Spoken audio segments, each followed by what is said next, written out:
Bike హెల్మెట్ల కోసం తన ఆస్తులు మొత్తం అమ్మేశాడు. భార్య దగ్గర నగలు తాకట్టు పెట్టేశాడు. పిల్లల్ని గవర్నమెంట్ స్కూల్లో చదివిస్తున్నాడు. ఆయన పేరే రాఘవేంద్ర.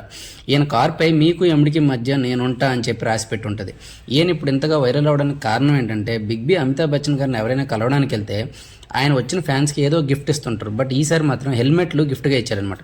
అలానే సోను సూద్, నితిన్ గడ్కరీకి కూడా హెల్మెట్, వీళ్ళందరూ వాళ్ళకి స్ఫూర్తి రాఘవేంద్ర అని చెప్పారనమాట. అప్పుడు రాఘవేంద్ర గారిని మీరు ఎందుకు ఇలా చేస్తున్నారని అడగగా, ఒక్కరి ప్రాణం కాపాడినా నాకు హ్యాపీయే కదా అని చెప్పాడనమాట.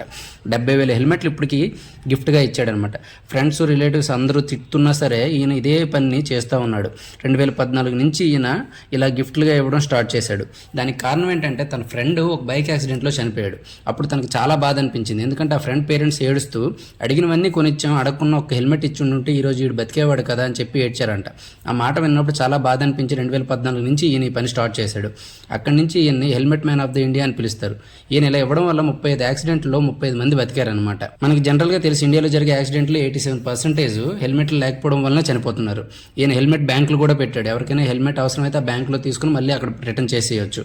ఈయనకి ఇండియన్ ఆర్మీ కూడా సపోర్ట్ ఇస్తుంది. అలానే పుస్తకాలు కూడా, పాత పుస్తకాలు కలెక్ట్ చేసి లేని విద్యార్థులకి, పేద విద్యార్థులకి ఇవ్వడం స్టార్ట్ చేశాడు అనమాట. ఈయన చేస్తున్న పని మీకు నచ్చితే ఒక లైక్ చేయండి. అలానే ఇలాంటి మరిన్ని వీడియోస్ కోసం సబ్స్క్రైబ్.